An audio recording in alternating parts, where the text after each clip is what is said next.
کہ 10 دنوں میں کثرت سے ذکر کریں. سبحان اللہ و بحمدہ 100 مرتبہ پڑھنے سے سارے گناہ معاف ہو جاتے ہیں، رزق ملتا ہے. کثرت سے درود پڑھیے، جو جتنا کثرت سے درود پڑھے گا اتنا قیامت کے دن اللہ کے رسول کے قریب ہوگا، اللہ کے رسول اس کی شفاعت کریں گے.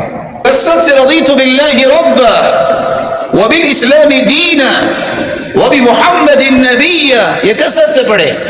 صبح شام کی پڑھ لے نا، اللہ 5 انعام دیتے ہیں، گناہ بھی معاف کرتے ہیں، ظالم کے ظلم سے بھی بچاتے ہیں، اللہ کے رسول اس کی سفارش بھی کریں گے، اور پھر اپنے ہاتھ سے پکڑ کے اسے جنت میں داخل بھی کریں گے اور اللہ راضی بھی ہو جائے.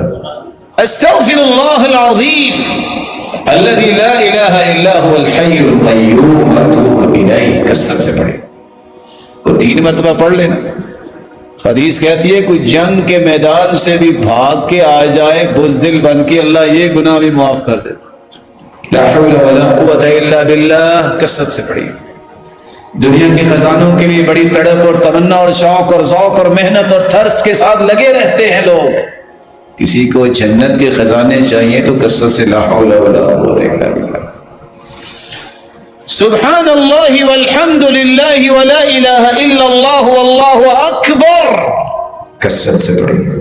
آپ اگر سبحان اللہ 100 مرتبہ پڑھ لیں تو 100 غلام آزاد کرنے کا اجر مل جائے گا.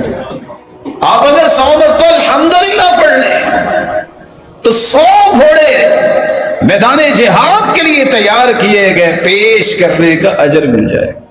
اور اللہ اکبر اگر 100 مرتبہ پڑھ لیں گے تو 100 اونٹ لدے ہوئے سامان سے میدان جہاد کے لیے اس کے برابر اجر مل جائے. اور اگر لا الہ الا اللہ پڑھ لو گے 100 مرتبہ تو ذرا 1 مرتبہ اکیلے رات کو بیٹھ کے اوپر دیکھنا آسمان کتنا اونچا ہے، زمین و آسمان کا سارا خلا نیکیوں سے ہی بھر جائے. ان 10 دنوں میں لا الہ الا اللہ وحدہ لا شریک لہ لہ الملک ولہ الحمد وہو علی کل شیء قدیر. یہ کثرت سے پڑھیے. کوئی 10 مرتبہ کوئی 100 مرتبہ پڑھ لے، سارا دن شیطان کے وس و شکنجوں سے آزاد ہو جاتا ہے. کثرت سے ان ایام میں اللہ جل جلالہ کے سکھائے ہوئے اذکار کو اپنی زبان پہ لائیے.